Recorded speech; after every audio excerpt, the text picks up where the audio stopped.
بسم اللہ الرحمن الرحیم۔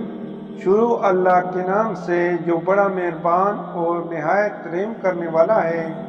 محترم ناظرین السلام علیکم۔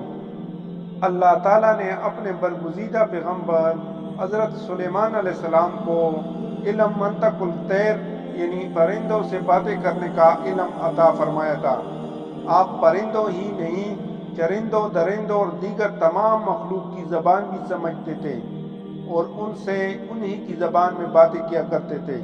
حضرت سلیمان علیہ السلام کے لشکر میں انسانوں، جنوں، چرندوں اور پرندوں اور درندوں کے علاوہ اللہ تعالیٰ کی دیگر مخلوقات بہت بڑی تعداد میں شامل تھی۔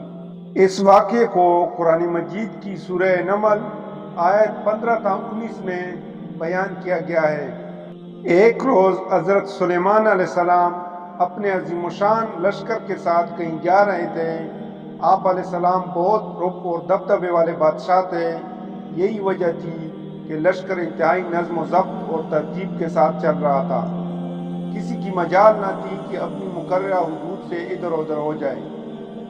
صحراؤں سے گزرتا، پہاڑوں کو سر کرتا، دریاؤں کو عبور کرتا، یہ عظیم الشان لشکر اس وقت ایک بڑی وادی سے گزر رہا تھا۔ یہ وادی نملہ یعنی چینٹیوں کی وادی تھی۔ زمین اور پہاڑوں میں کروڑوں سوراخ تھے جن میں چینٹیاں رہتی تھیں۔ ان چینٹیوں کی ایک ملکہ تھی۔ ملکہ چینٹی اپنی رعایا چینٹیوں کا بہت خیال رکھتی تھی اور چینٹیوں کی اس سلطنت کا نظم و ضبط بخوبی چلا رہی تھی۔ تمام چینٹیاں اپنی ملکہ سے بہت پیار کرتی تھیں اور اس کے ایک اشارے پر بڑے سے بڑا کام کرنے کو تیار رہتی تھی۔ ملکہ چینٹی بہت سی دیگر چینٹیوں کے ساتھ وادی میں گھوم رہی تھی۔ اچانک اسے زمین میں عجیب سی دمک محسوس ہوئی۔ وہ چونک کر رہ گئی اور زمین سے آتی آواز کو غور سے سننے لگی۔ ملکہ چینٹی بولی، لگتا ہے کوئی بہت بڑی فوج ہماری وادی کی طرف آ رہی ہے۔ یہ ضرور حضرت سلیمان علیہ السلام کا لشکر ہے۔ دیگر چینٹیوں نے بھی اس کی بات سے اتفاق کیا۔ کچھ ہی دیر میں اس جانب سے دھول کے بادل اٹھتے دکھائی دینے لگے۔ جلد ہی فوج قریب آ پہنچی۔ حضرت سلیمان علیہ السلام اپنے تخت پر سوار اپنی فوج کے ساتھ آ رہے تھے۔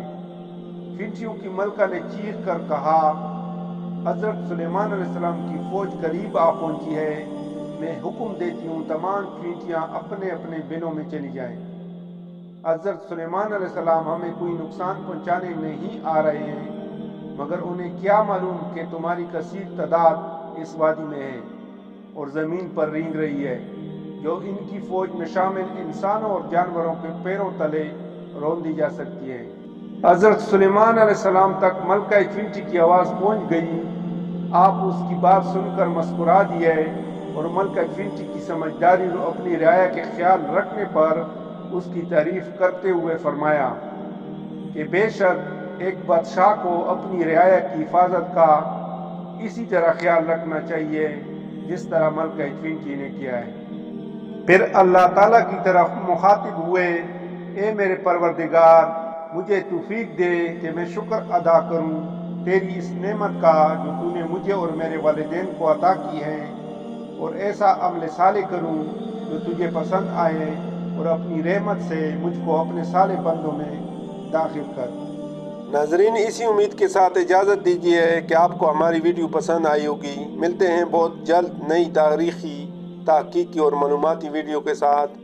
دیکھتے رہیے محمد خان اسلامک 306 چینل۔ اللہ حافظ۔